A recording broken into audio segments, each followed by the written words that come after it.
What's your been experience with your clients as far as like teaching them in how to handle rejection? So I love what you just said. And what's amazing about it is that I did not plant you here to say all of that, because inside Power Partners, I actually have a no challenge. So like exactly what you're saying, like how do we like lean into the fact that rejection is automatically built into life, but in fundraising it is so inherent. Like I say all the time, like you are never getting out of this fundraising game without a lot of rejection. It is a numbers game. That's just not, there's no option there. And in fact, for me as a fundraising coach, it is a much worse sign to me if a fundraiser has gotten, like if somebody came to me and was like, everyone I've asked has said yes in the last few months, I would be like, hold up.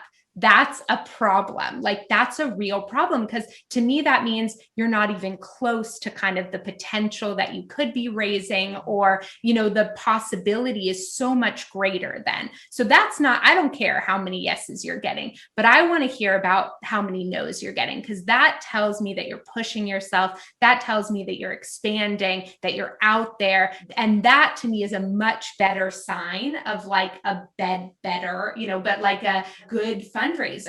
And so inside Power Partners, but I also like, I love, and I'm curious what you'll think about this kind of as a concept. You know, one of the things that I have found with my clients is that it takes like a certain amount of kind of like surviving the rejection in order to create a little bit more of that desensitization to the power of the no, you know, that like the first time someone says no hurts a lot more than the fifth time or the 10th time.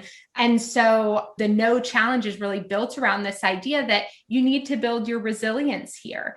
And I want you to do it around like with a low stakes list, right? So they're not going to the top of their major donor list. So the stakes are low, but cold calling still triggers all that stuff that you were talking about. And so then they, you know, throughout a 7-day challenge with other people in the program are making those calls, and their goal is to get a certain amount of no's. So the other piece of it is actually celebrating it, that we like celebrate it together, that they feel a lot of pride to really reprogram their association with something that only they viewed before as something bad. But actually, for me, the reframe is that it's actually really the best sign.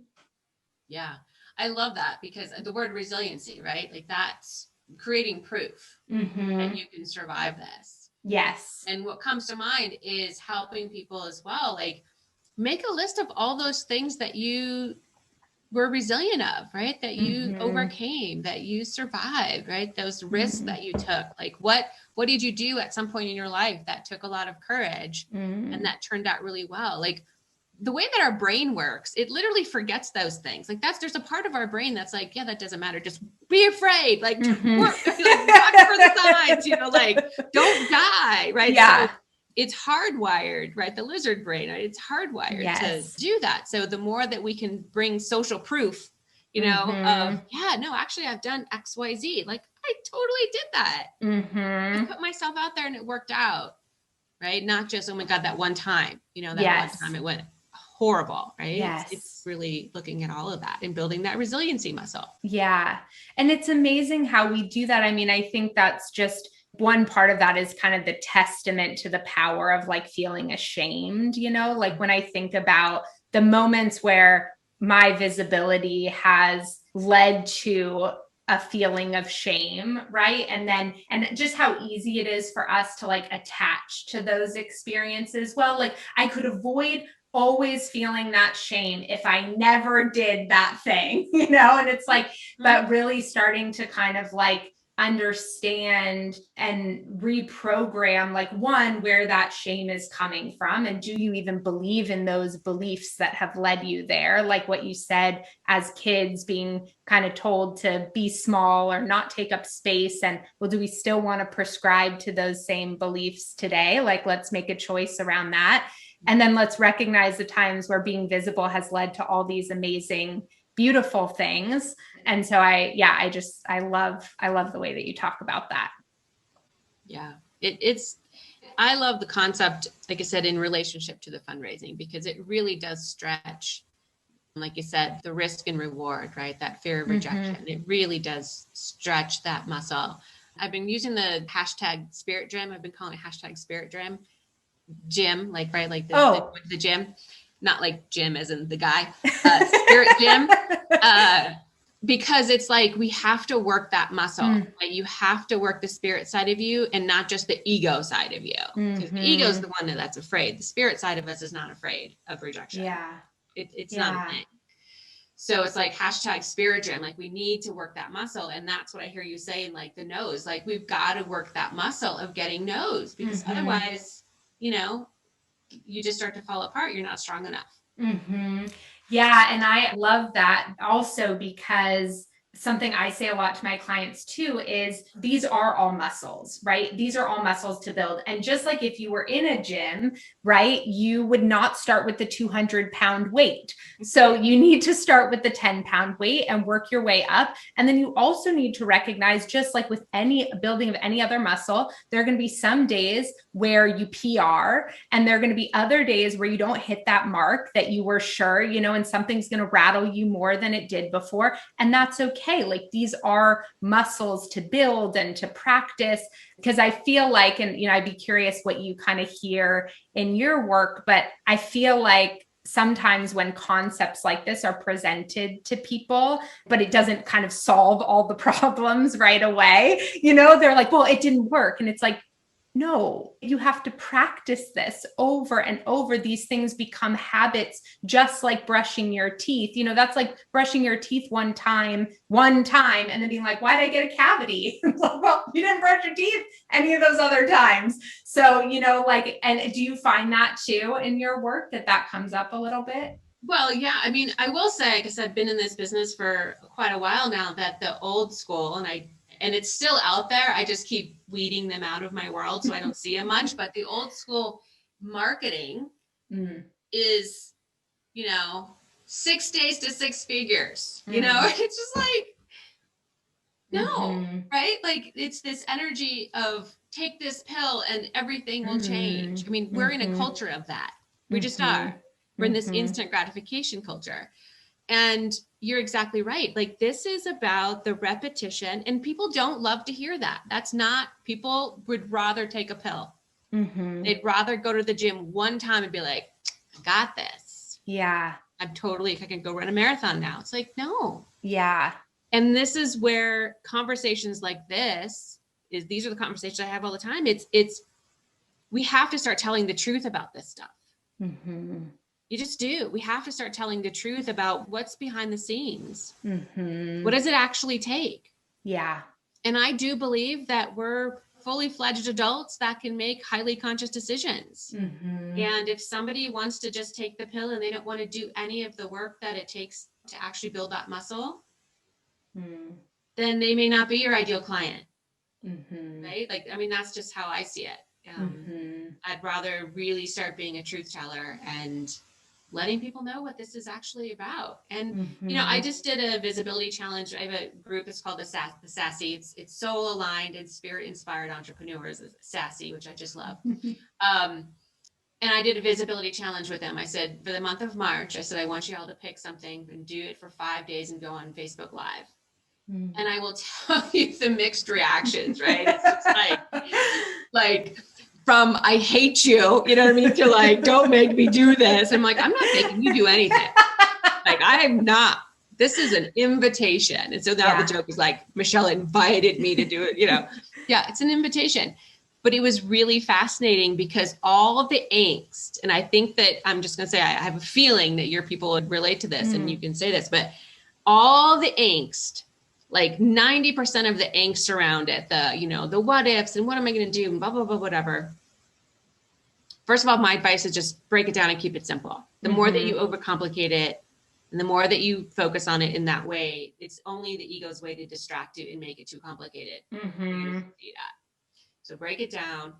And then recognizing that once they started, right? Like, once they actually got that ball rolling and they did number 1, and then number 2, they were like, okay, because number 1 is just really like, I just made that phone call, or I just did the visibility challenge day 1. Like, whew. Number two, they're like, okay, you know, and by 3, and then 4 and 5, they're having a great time. Yeah.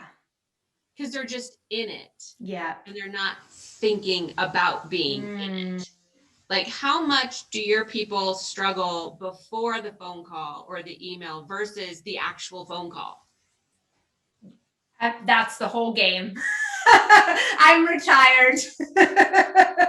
I mean, no, 100%. That, you know, it's interesting that when you were saying that, I was thinking that, you know, nobody has ever stopped the 7-day no challenge in the middle. Nobody has ever been in the middle of it and not kept going. The barrier is starting. The barrier is 100% the first phone call, not the second, not the third. They literally never stop. So it's so true. The story around the starting. And so it's interesting, like I'm kind of processing this as you're talking about that, like, you know, to take this back to what you were saying a minute ago about, you know, people want the quick win fix. And it's so interesting. It's like the quick win motivates people to take an immediate action, right? And something about it not being a quick win prohibits people from taking the immediate action. But either way, if only the longer game had a quick win at the very beginning, which sometimes they do. And I think actually we are seeing that with marketing now, maybe more too, that folks are sort of showing like, here is the quick win. It's not the whole game, but it's the quick win. And then that gives people some of the confidence, right, to kind of move forward and keep going. Because what the other thing about what you're saying that's really resonating with me is how good it does feel to be visible when you finally are. Even with, I mean, I would never, ever go back to before working with you. I mean, you could not pay me enough money to like go back to the version of myself that I was before we worked together. And that comes with even all the risks and all the moments of the gut punches when someone does say something mean to me or writes me a, you know, kind of a cruel email because they didn't like something. I would not trade it for anything. And so it's interesting about what you're saying that like once they're in it, they're in it. And I feel like that's true. Not that you don't need to do the work around getting to the level of visibility that I think fundraisers need, because money is incredibly vulnerable, and the way that entrepreneurs need, because we're out there all the time. But just to sort of encourage people that like, once you get out there, to be aligned, to be authentic, to be vulnerable, God, it just feels so much better. It's our natural state. I mean, that's why it feels so good. If you think about, I mean, you have a child. Yeah. If you think about small children, they have zero issue with visibility. They love being seen. And if they don't get seen enough, a lot of times it's always like, look what I can do. Look at this. Look at me. Look at me. Look at me. Because they don't have any shame about asking. But it's a innate, natural state to be witnessed and to witness. It's just another whole other podcast. But right, so that's why it feels so good when people finally get to that state. And I will also say too, I'm 51, almost 52 years old. And there's this sort of thing, I've been in visibility world my whole life. Like that was, and I teach visibility because it was an issue for me. I was not allowed to be visible. So I'm not doing this because it's always been easy for me. I'm doing this because it's, you know, make your message, right? Like it's the thing that I had to work on and overcome. But there's also something about as people age, and some people might recognize this as they, you know, hear this. It's like at some point you go, enough time has passed. Like I am tired of pretending to be this, that, or the other thing. Like I'm just done. And when I started to feel that in my 30s, honestly, because that's really, you know, a lot of the work started for me.